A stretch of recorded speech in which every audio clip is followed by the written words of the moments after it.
ครับผมตุ่มโยนเลยคือพวกถึงไงพวกมานำดูเอียนกับเอียนพวก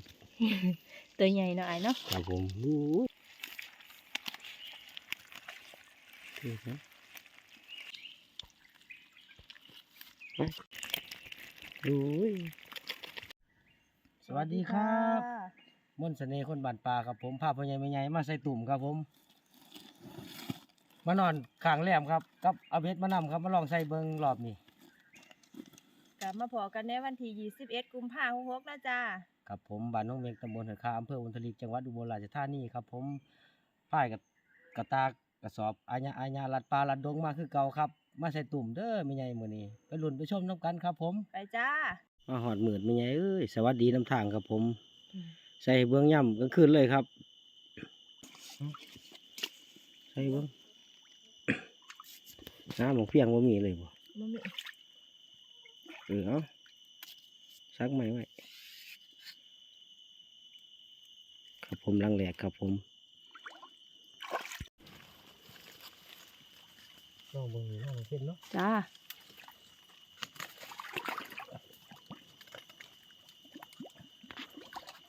ขออภัยเด้อครับใส่ทรงขายาวบ่ได้มื้อนี้เปียกหน่อยเนาะเปียกครับผมผมมานอนคืนครับกันเบิ่งยืนครับผมเอานี้บ่อ้ายอันนี้ครับผมเหมือนเนาะเบ็ดจักสิได้ใส่จักบ่เด้อมีไงบ่เห็นหงไปแล้วครับผมมาคำแห้งเนาะครับแม่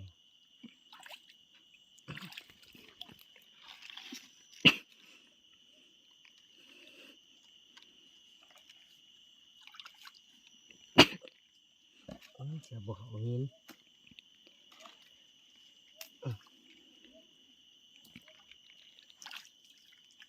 ว่างไว้เลยบ่ได้บ่ายบ่ยามมันอันตูดลงมันเลิกว่างเลิกแน่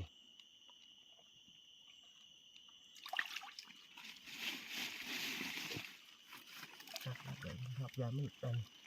ใจกลางคืนโป๊กอยู่บ่พวกนะเขาเพิ่นบ่ตื่นเนี่ยมื้อเช้าเพิ่นบ่ออกหน้าน้องเพิ่นเพิ่นบ่ลบเพราะงั้นโชคงานนี่ไป ตุ่มกันลังนะจ้าเฮ็ดตุ่มไม่เนี่ยนี่มันสิบิดรุดเนาะจ้ะ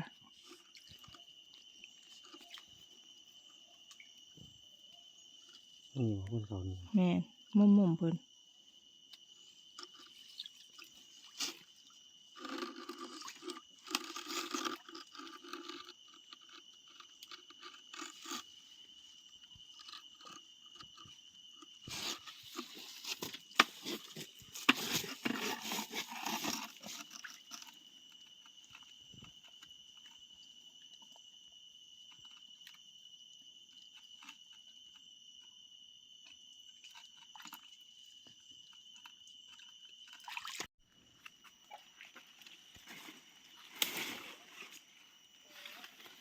คอยเด้ออ้ายเลิกได้หรอพี่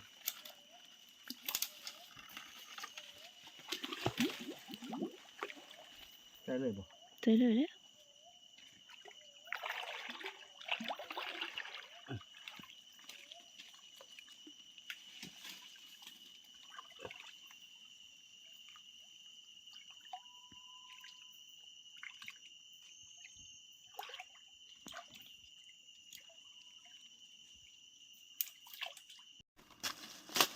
ใส่เบ็ดน้ำน้องเพิ่นเนาะจ้ามันได้มาเบ็ดสาวกับหลังครับผมในขออนุญาตครับรับทับเปลี่ยนกันไปครับผมอาหารเนาะ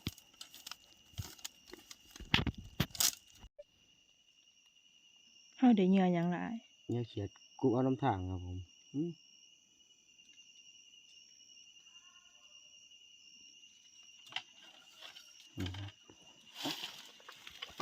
แข่งม้านอนเลย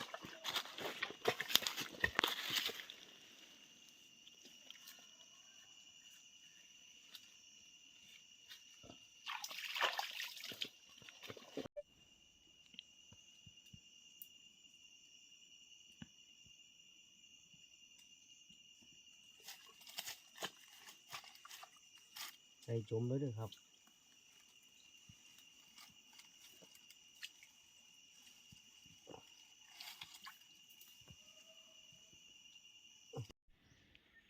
สวัสดีค่ะ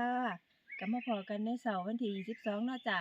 ก็ได้พามายามตุ่มจ้าเมื่อคืนก็ได้ไต่ไฟใส่เนาะอ้ายเนาะครับผมไปลุ้นไปชมน้ำกันครับ จ้า เอากระตาอยู่นี่เนาะน้องเพื่อน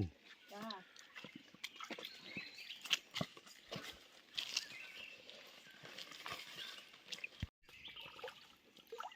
คือบ่เนาะน้องเพื่อน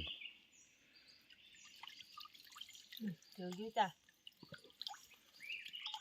ถืออยู่เนาะ จ้า ครับผมถืออยู่ครับเอาเทลงมาเนี่ยเทมาทั้งหุบเบ้างน้องเพื่อนไปลังแหลกครับผมเทลง มุกหนึ่งเนาะอ้ายตัวนี้ ครับผมมุกหน่อยหนึงครับลุ้นกันลังหนาครับลังที่2เฮาเนาะน้องเพื่อนเนาะ แม่นจ้า ครับผมไปลุ้นมาชมน้ำกันครับ ก็สิมันมาดอกไม้าย ลั เนาะ กสิมานบ่มานครับผมแต่ว่าหันคืออยู่ โอ้ โอ้ ถืออยู่จ้า ถือว่าสิวเนาะ จ้า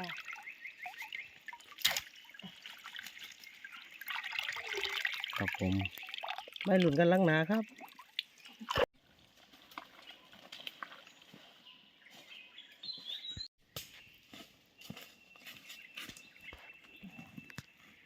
ลังที่3มาลงเพิ่น แม่นจ้ะ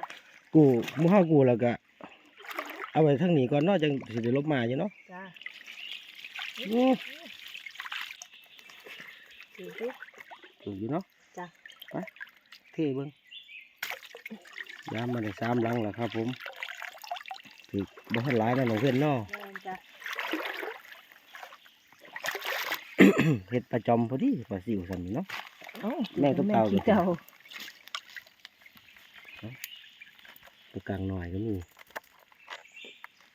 ลุ้นกันลังหนาครับโอ้กุ้งก็มีเนาะเดี๋ยวจะได้หลังนี่ยกขึ้นเลยเด้อเอาเทเลยครับ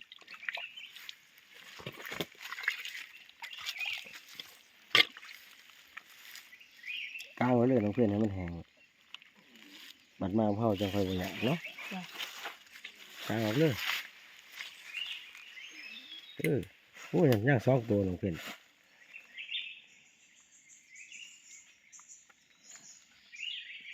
ครับผมก็เอาเหยาออกครับแล้วก็กางไว้นี่ครับผมกลับมาจังมาเอาเนาะน้องเพื่อนเนาะ แม่นจ้า ครั้งที่5ครับผมเป็นยังไงหลังถืออยู่เนาะ จ้ะตุ่มกระฮักเลยอ้าย นี่ครับเมืองครับผมขออนุญาตครับ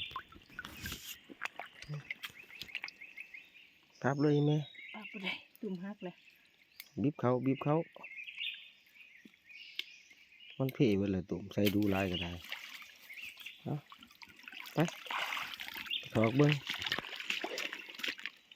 พอดีมุกเนาะ จ้ะ มุกเดี๋ยวพักกระแยงหอมๆครับผม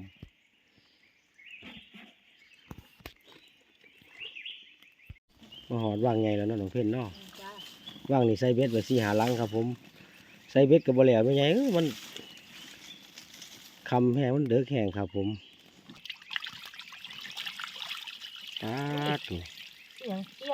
เอียนตรงนี้เบิ้งข้างในคนนี้ไหมโอ้ย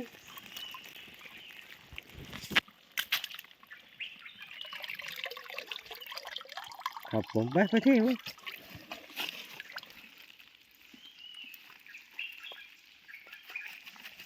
เอียนเนาะไปล้างไหมยามเบ็ดทำเลยครับผม โอ้ยถือคือ เอาขึ้นมาเอาป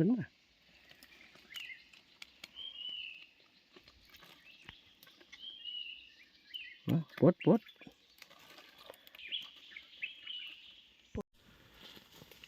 บรรยากาศอุ่นๆครับผมยามมื้อเช้ากูคือมานอนเลยเพิ่น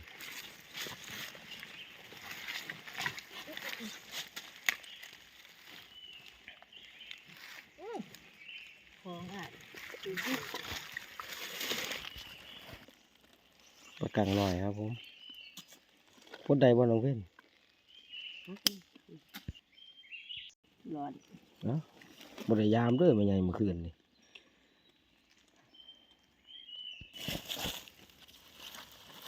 คือมีไป ตายเบิดน้องเพิ่นบ่ได้ยามเมื่อคืนเนาะ ตายเบิดของไม่ตาย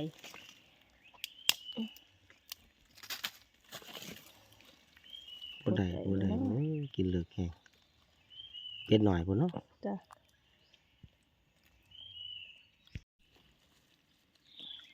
ปลาบ่อนครับผม ตุ่มผมก็อยู่หั่นล่ะครับตั้งหนึงบ่อนว่ามันปลาอยู่ซาครับผมหั่นอยู่ในหอยในห้องเด้อครับ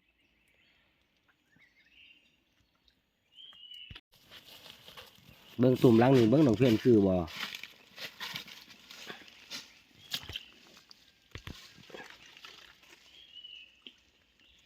บ่ดอกจากไม้นั่นติอีแม่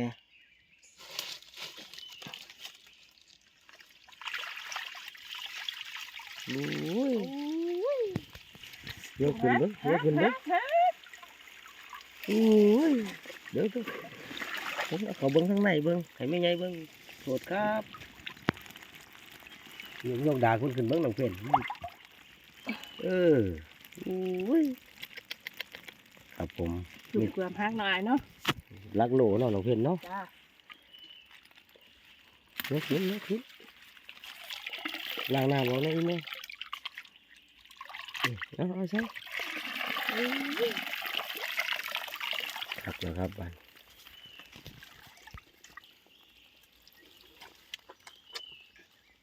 แม่นโผดบ่บาด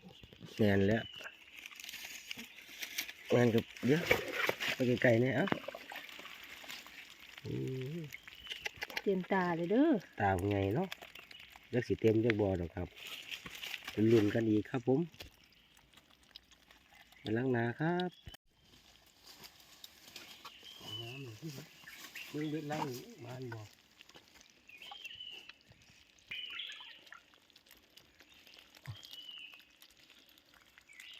ประกังหน่อย มาลองเบิ่งครับผมเบ็ดคันมันขึ้นขึ้นมาใส่ถึงจะประกาศ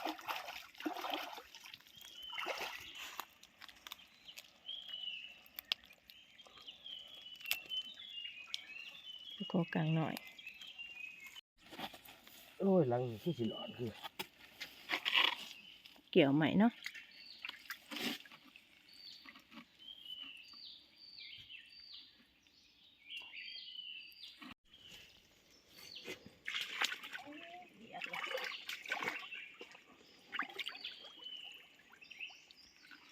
มัดไว้พร้อมเด้อ มัดไว้ยานเพิ่นเหมือนลงวางลึกมัดแขนๆไว้ครับผมส่วนมากเมื่อคืนนี่ผมใส่ครับโอ้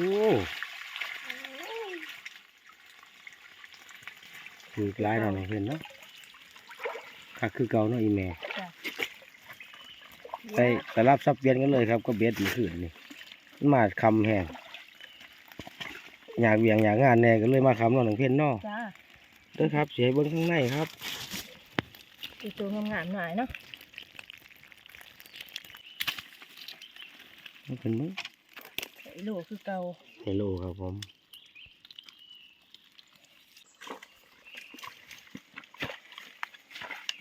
อื้อคือคักแต่น้องเพ่นลังงานแล้วเนาะ โอ้ยบอก ค่อยๆปวดครับอย่าใจห้อน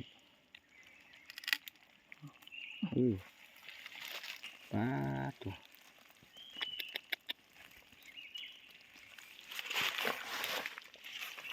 ถือลายอยู่เนาะน้องเพ่นเนาะ จ้า ครับผม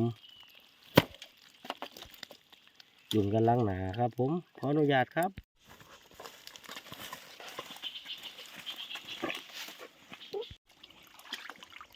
คือว่าอีแม่ล้างนี่เด็กเด้ อ้า เนี่ยน้องเพิ่น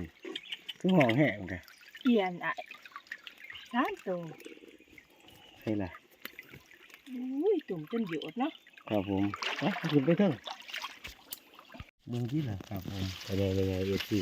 บักหลายครับผม ลังนี่เขา3ตัว 3ตัวครับผม สิโลนี่ละหน่อยเนาะ โลกลัวครับน้องเพื่อนมันตัวใหญ่เนาะ จ้ะ เอาใส่ถุงใหญ่แน่นอนน้องเพื่อน จ้ะ บุ้ยแบบลงไว้ทับนอนค้างคืนครับผมเมื่อคืนนี่เอาไปเทอยู่เถึงผมบ้างน้อง ตอน เพื่อน นี้ละ เนาะ โอเคบ่ดอกหนักเนาะแก่ยาก เดี๋ยวว่าเนี่ยนั่นดิ้มนสิบ่มาเลย อือ เป็นหมายว่านะไหนหากินหายากเอาปากกาออกนั่นไหมปลาซิวนั่นปลาซิวหน่อยเดี๋ยวนึงกับโครงไก่ นี่มันแต่กระตาเฮามีได้ตัวนึง อิหยัง เปลี่ยน มันถือจุ่มเนาะบ่ทันได้เอาใส่เนาะมันตัวเป็นไงครับผมประมาณนี้ครับระวังตกฟังหองด้วยน้องเพื่อนค่อยๆ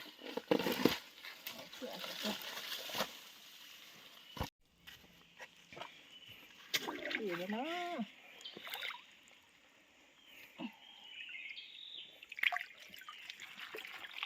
ะ ให้ยาน้องเพื่อน ประคองกัด อ๋อพอได้กินอยู่หรอกครับน้องหนึ่งก็ได้ โอ้ยขอโทษขออภัยครับผม ยังมีบ่ถือเนาะ ถือคนนี้ละน้องเพื่อนก็พอได้ตื่มกันตื่มตอนเพิ่นว่า ตื่นหนานตื่นตอน ครับผมโดนกันล้างหนาครับน้ำก็หาลายขาดว่างแล้วครับว่างนี่ก็ใส่เบิดเท่านี้ครับย่างว่างถึงครับผมพยายามเบิ้งน้องเพื่อนคือบดอกล้างนี่จมเบิดเลยถ้ามันถือกระต่ายล่ะครับเนี่ยนี่หักเลยก็ได้ตัวงามใหม่น้อยหนึ่งน้องมีหยัง บ่มีหยังครับเพิ่นว่าปลากังหน่อยตัวหนึงบ่ได้ล่ะ ไปจังเนาะ มุกนี่ปลากังหน่อยตัวหนึงครับผมหลุนกันว่างเทิงเลยครับผม จ้ะสลิดยอดไม่หาเนาะจ้ะ ว่างนี่เนาะ จ้ะนั่งนี่เจ็ดหลังเนาะจ้ะ ครับผม ก็ได้เอียน เยือนใหญ่3ตัวครับผม จ้ะ ตัวหนึงอยู่ในกระตาครับบ่ได้ขนออกมาเอาตุ่มใส่เลยน้องเพื่อนครับผมเด็ดกะได้ใส่6หลังเด้อแม่ใหญ่เทิงๆมันไปยากครับผมก็เลยบ่ได้ใส่ครับ6หลังก็ได้ปลากังจักตัวน้องเพื่อน สี่บ่ 4ตัวครับผมเบ็ดก็มีก็ได้ใส่เท่านี้ครับเบ็ดเอามา20กว่าเอามาลองเบิ่งก่อนครับผมรอบหน้าจังสิใส่ใหม่ครับ จ้ะไปดูกันนั่งหนาเนาะจ้ะ ครับผมหลุนกันว่างหนาครับนี่ปลาครับผมปลาว่างนะครับกระตายใหญ่ๆครับผมกระตายก็ใหญ่อยู่ครับเอียนกับตัวใหญ่ตัวงามเนาะน้องเพชรเนาะ จ้ะ ครับผมหลุนกันว่างหนาครับเป็นยังไงน้องเพชรลังนี่ อีกหน่อยนึง โอ้บ่หน่อยเลยน้องเพชรเอ้าถือบ่หลายเนาะหลุนกันลังหนาครับ ถือบ่เนาะ โมโหแล้วน้ำใสๆเนี่ยนี่สั้นมาทั้งเดียวเบิ้งเอ้าพอได้ตื่มตอนอยู่ดอกครับผมเทเลยเด้อน้องเพี้ยนเด้อบ่ทายเด้อน้ำใสๆครับผมเป็นน้ำซับครับวังนี่น้ำซับนี่คือน้ำออกบ่อออกเยงครับผมรสชาติหอมๆน้ำซับ โอ้อีกอยู่ ฟังหน่อยๆเนาะน้องเพี้ยนเนาะฮะหุบเลยน้องเพี้ยนอู้ขักเลยครับคือว่ามันอยู่เนาะน้องเพี้ยนเนาะเทเลยครับ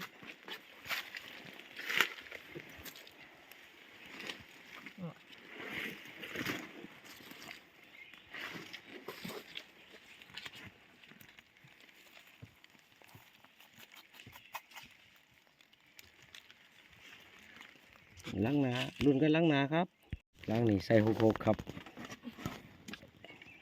ผมมีหมองปักเบ็ดเมื่อคืนก็เลยเศร้าใส่ครับผมมีแต่หิน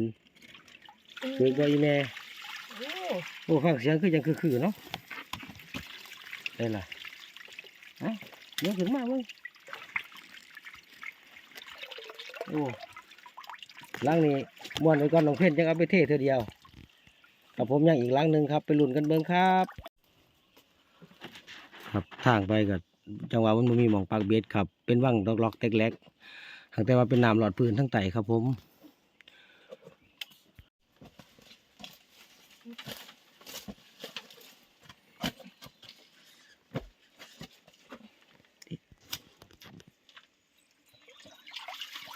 โอ้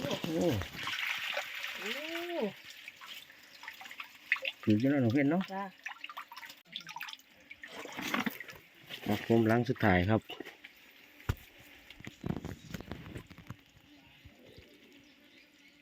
ครับหลังสุดท้ายก็ถึงแน่อยู่เนาะน้องเพ่นเนาะ จ้า พับเลยครับมาถึงมาเลยโอ้ครับผมไม้กับในหินครับมือนี้ครับผมใส่ในตุกลุกติ๊กลิกครับผมหลังสุดท้ายครับ